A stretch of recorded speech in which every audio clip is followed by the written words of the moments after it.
Hi hello నమస్తే and welcome to our channel. Shanmukh Jaswanth ఈ పేరు చెప్తే తెలియని వాళ్ళు ఉండరేమో.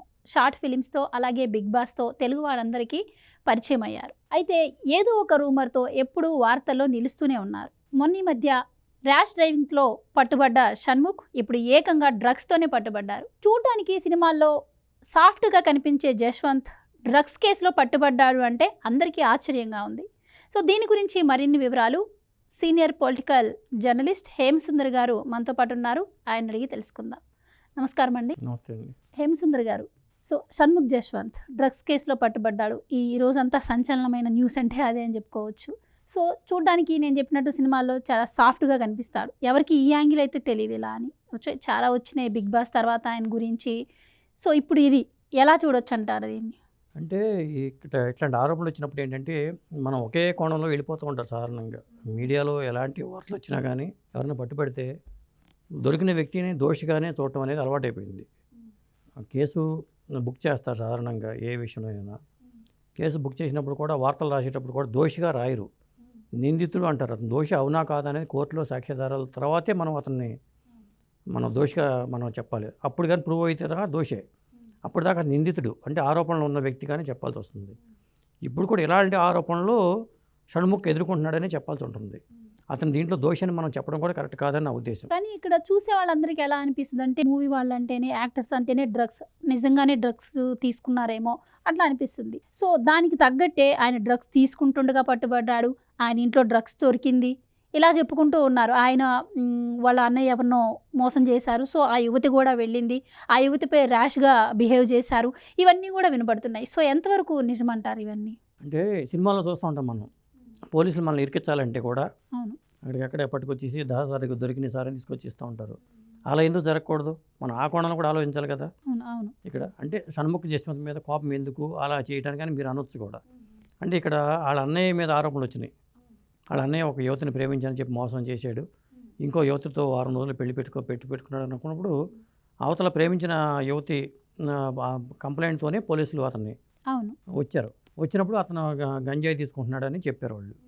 అంటే పోలీసులు చెప్పిన వెర్షనే మనం నమ్మాల్సి ఉంటుంది ఇక్కడ. ఎందుకంటే అట్లాంటి ఆరోపణలు వచ్చినాయి కాబట్టి అది నమ్మాల్సి ఉంటుంది. ఒకవేళ అవతల అమ్మాయి పవర్ఫుల్ అయ్యింది, అవతల వాళ్ళ బ్యాక్గ్రౌండ్ పవర్ఫుల్గా ఉండి వీళ్ళని ఎట్టైనా సరే అన్నదమ్ములు ఇరికించాలనుకుని కక్షతో ఏమైనా చేసి ఉన్నా కానీ ఇలాంటి ఆరోపణలు ఎదుర్కోవచ్చు.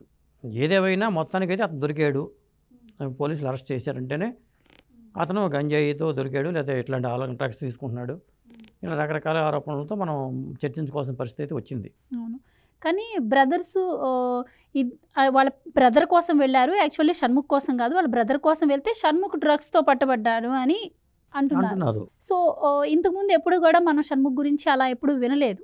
సో మరి ఎంతవరకు నిజమై ఉండొచ్చు అంటారు? అంటే ఇప్పుడు ఏదైనా ఒక కేసులో ఒకళ్ళు అరెస్ట్ అవ్వడం, ఇది బ్రదర్స్ ఇద్దరు అరెస్ట్ అయ్యారు. సో ఎలా చూడొచ్చు అంటారు? వాళ్ళ ఫ్యామిలీ ఎలా ఫీల్ అవుతుంది? మనం పుట్టడం వల్లే చాలా రకాల సమస్యలు ఉంటాయండి. సెలబ్రిటీ కాకుండా నార్మల్ మ్యాన్గా ఉంటే మన జోలికి ఎవరు రారు.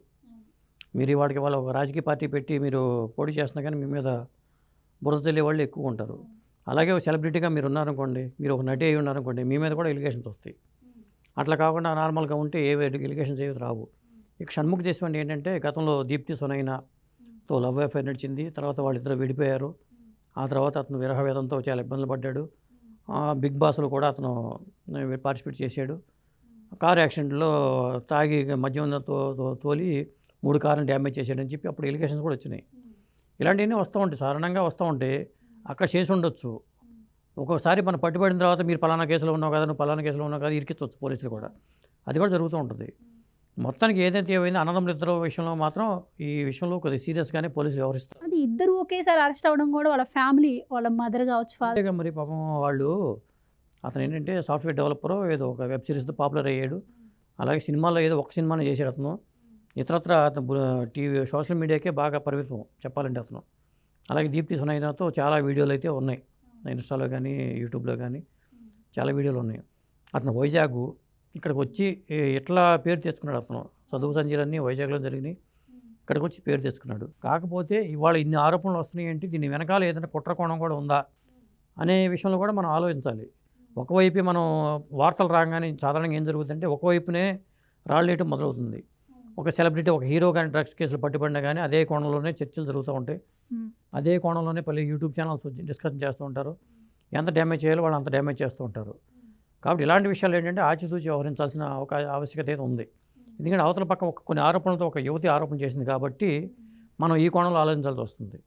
అవతల పక్క అలాంటి ఏమి లేకుండా కేవలం ఇతను డ్రగ్స్తో పట్టుబడితే మాత్రం మనం దీని మీద సీరియస్గా ఆలోచించవచ్చు. ఈ అంశాలను చూసుకుంటే అక్కడ ప్రేమించాడు, అన్నయ్య ఒక అమ్మాయిని ప్రేమించాడు, ఆ అమ్మాయిని కాదని వేరే అమ్మాయిని పెళ్లి చేసుకుంటున్నాడు అన్నప్పుడు యువతల వాళ్ళు కొద్ది కంప్లైంట్లు పెట్టినప్పుడు పోలీసులు ఇరికించాలని కూడా చేయొచ్చుగా, అవకాశం కూడా ఉందిగా. కాబట్టి ఏదేమైనా దీని వెనకాల ఏం జరిగిందనేది కొద్దిగా తెలియాలి.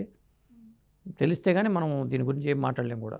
రైట్, మీరు చెప్పినట్టు ఆ యాంగిల్లో ఆలోచించినా కూడా వాళ్ళ బ్రదర్ విషయానికే వస్తే సంపత్ వినయ్ మరి తను కూడా ఆ అమ్మాయిని అంటే ఇంతకుముందు 10 సంవత్సరాల నుంచి వాళ్ళు ప్రేమించుకుంటున్నారు, అలాగే ఎంగేజ్మెంట్ కూడా అయిపోయింది, మరో 6 రోజుల్లో పెళ్లి అంటున్నారు.